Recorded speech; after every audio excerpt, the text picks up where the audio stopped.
temps. C'est en série à Grenoble. Hier soir, il y a eu une opération de police. On sera dans un instant avec vous, Alain Carignan. Bonjour. Bonjour. Merci d'être là. Ancien maire de Grenoble. Vous connaissez parfaitement la ville, bien sûr. Vous allez nous décrire ce qui se passe actuellement à Grenoble. À tout de suite. Bon réveil. Justement, c'est ce qui va nous intéresser avec vous, Alain Carignan.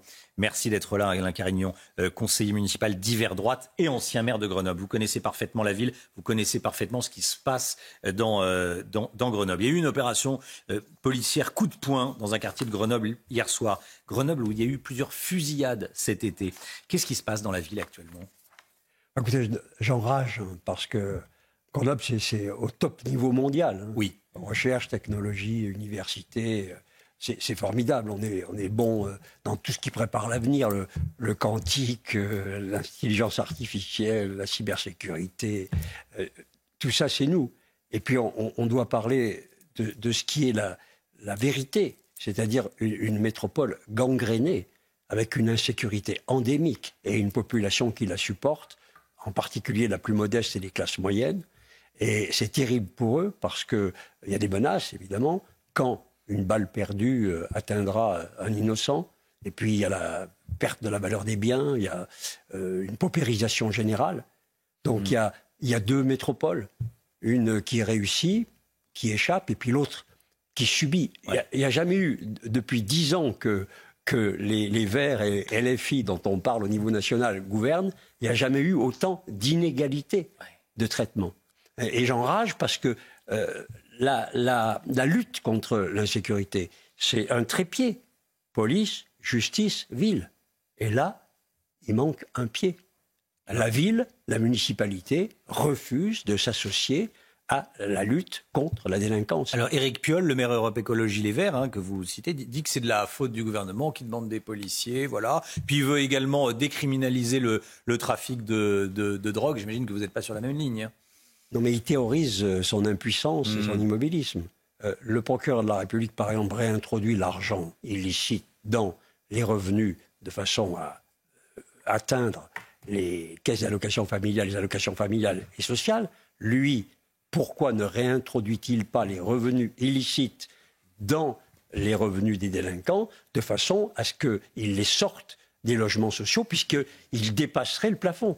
Il y a donc, si vous voulez, à tous les niveaux, l'action municipale manque. Au niveau territorial, bien sûr que ça, on le voit bien avec ce drame qui se passe dans le sud de la France avec ce gendarme.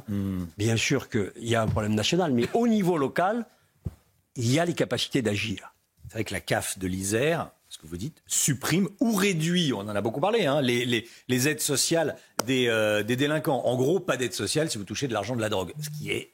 J'allais dire, la mesure de bon sens. Le b.a.-ba. Le b.a.-ba. On demanderait aux Français ce qu'ils en pensent, mais il y aurait 98% de oui, évidemment. Le maire de la ville veut pas faire pareil avec les aides. Non, ni aucune expulsion, par exemple, d'un dealer condamné. Jamais. Oui.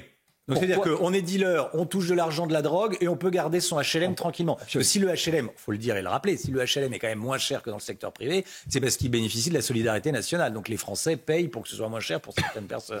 Dans une ville où l'impôt est le premier de France, oui. C'est-à-dire le plus élevé, la taxe foncière est la plus élevée des grandes villes, c'est-à-dire que le contribuable grenoblois contribue par ses financements à soutenir cette politique. Combien y a-t-il de quartiers gangrénés par le trafic de drogue dans Grenoble ?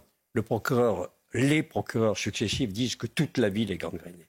Il n'y a pas de quartier qui échappe parce qu'elle est partout. Et les points de deal se développent de partout. Bien sûr, s'installent plutôt en particulier dans le logement social parce qu'il y a des abris, des appartements. Il y a une très très mauvaise gestion de la part des élus. Ce sont les élus qui président ces organismes et qui sont en capacité d'agir et qui ne le font pas. Et donc, ça a des conséquences multiples, évidemment. D'abord la peur, toutes les personnes âgées, dépendantes, etc. Mais les jeunes, les étudiants. Parce que je vous le disais, Grenoble, c'est pas ça. Oui, il y a aussi de la tech, il y a des entreprises. Il y a d'abord, j'oserais dire, et ces étudiants qui sont attaqués, menacés, molestés, massacrés parfois pour un portable, évidemment, ils fuient la ville. Ouais. Et ils ajoutent à sa mauvaise... Donc la peur change de camp. C'est-à-dire que quand personne n'a envie de baisser les yeux quand il rentre chez soi parce qu'il y a deux gamins de 17 ans qui vendent de la drogue dans votre immeuble. C'est évidemment...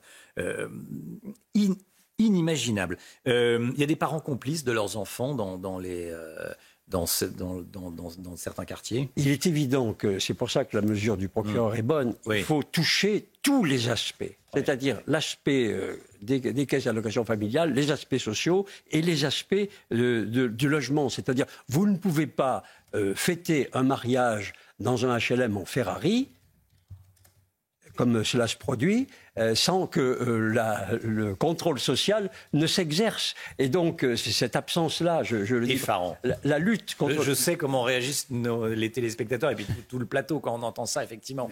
On fête un mariage en Ferrari et on bénéficie d'un logement social et probablement d'aide sociale. La lutte, et qui sont les victimes? Toute la population qui est à côté. Parce que là, c'est ça, la majorité de la population est victime de cette promiscuité parce qu'elle doit subir. Il faut donc agir pour les protéger, parce que cette paupérisation que cela implique, ça implique bien sûr la paupérisation des personnes qui sont dans le monde social, mais ça implique la paupérisation des copropriétés qui sont à côté et dont la valeur des biens s'effondre. Et c'est comme ça qu'on paupérise une ville. Il y a, dans cette métropole, une inégalité considérable, une métropole à deux vitesses, une qui réussit, qui vit bien, qui s'échappe, et puis l'autre qui subit. Alain Carignon avec nous ce matin. Merci beaucoup Alain Carignon. Merci d'être venu ce matin sur le plateau de la matinale de CNews. À bientôt. Merci.